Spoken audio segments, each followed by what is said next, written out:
Джейк сидел на ковре, перед ним лежала разноцветная груда кубиков лего. Рядом с ним, в розовой пижаме принцессы, сидела Эмили. Ее шестилетние глаза были сосредоточены на маленьком замке, который они вместе строили. У нее вырвался легкий смешок, когда Джейк добавил немного шаткую башню. Казалось, это было обычное пятничное утро. Джейк рассмеялся, не подозревая, что маленькая.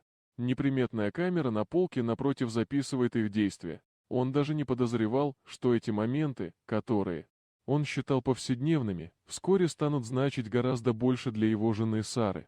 Несколькими неделями ранее мир Джейка и Сары рухнул. Однажды вечером Джейк пришел домой с работы, изнуренный и с ощущением тошноты, под ложечкой. Но то, что он там узнал, было похоже на пощечину. Он узнал, что Сара была в контакте со своим бывшим парнем Чарльзом, а Чарльз, эта тень прошлого, утверждал, что Эмили не дочь Джейка.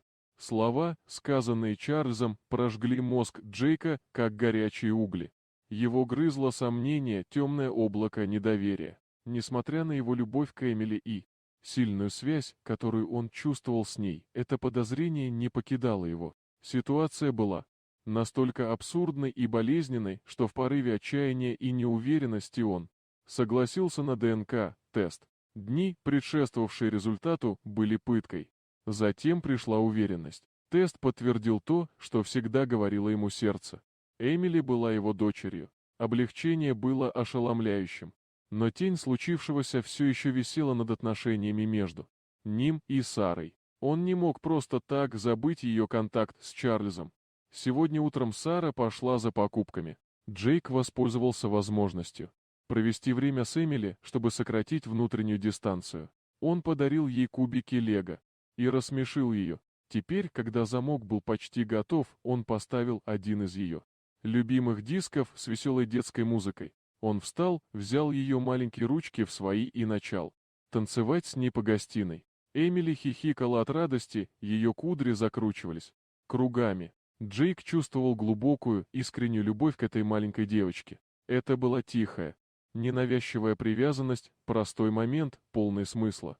Сара вернулась немного позже, чем ожидалось. Ей было трудно переваривать события последних нескольких недель. Выйдя в коридор, она услышала музыку, доносившуюся из гостиной, и увидела экран своего ноутбука на кухонном столе. Короткий видеоролик, который она записала несколько дней назад, воспроизводился циклично. Это были утренние снимки Джейка и Эмили. Она видела, как Джейк улыбался Эмили, как он танцевал с ней, как брал ее маленькие ручки в свои и как они вместе смеялись. В горле у нее подступило рыдание. Не сам смех тронул ее так глубоко. В глазах Джейка она увидела чистую, неподдельную любовь, бесконечное терпение и привязанность, которые он проявлял к ее дочери. Слезы, текущие по ее щекам, не были слезами печали или отчаяния. Это были слезы облегчения, благодарности и любви.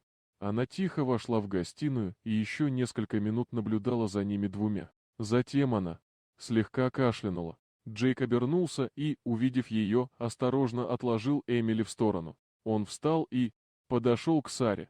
Не говоря ни слова, она обняла его, ее слезы капали на его рубашку. «Спасибо», — тихо прошептала она, — «спасибо за ваше терпение, вашу любовь и за то, что вы такой замечательный отец». Несколько дней спустя Сара и Джейк получили запретительный судебный приказ против Чарльза. Они вышли из этого болезненного эпизода, окрепшие уверенностью в своей любви друг к другу и глубокой связью, которую они разделяли с Эмили. Они знали, что их маленькая семья во всем ее несовершенстве была тем, что действительно имело значение. Дорогие друзья, если вам понравилось видео, поставьте лайк, а также подписывайтесь на канал, где найдете еще много интересного.